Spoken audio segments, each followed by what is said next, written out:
In this video, I'm going to show you how you can create a shake effect here within Premiere Pro. Before we dive into this video, make sure to like the video and subscribe to the channel with all notifications on. It really does help out the channel and lets us know that you want more content like this.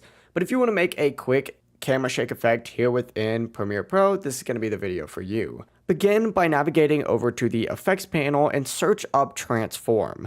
Go ahead and take this distort transform and drag it onto your clip. After doing so, go ahead and navigate into the effects controls and drag your playhead to the very beginning of where that clip starts. Within effect controls, go ahead and scroll down until you find this skew and skew axis controls, and what you're going to want to do is actually click the stopwatch icon next to skew axis to create your first keyframe. I also recommend setting the skew overall to 4 for this, which will give your image a little bit of a diagonal skew. Now to actually add motion, you want to go ahead and move your playhead just farther in, whether it's a few seconds or just a few frames. And essentially just go ahead and increase that skew axis to a much larger value. In this case, we could do something like 32x. Obviously, if you want more shake, you can go ahead and increase it even more, or if you want less shake, you can obviously lower it. But yeah, it's as simple as that. If you guys have any questions, don't hesitate to ask us down in the comment section below and we can help you out further if you do have any questions.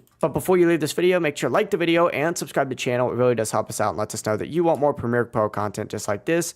Have a great rest of your day. Peace.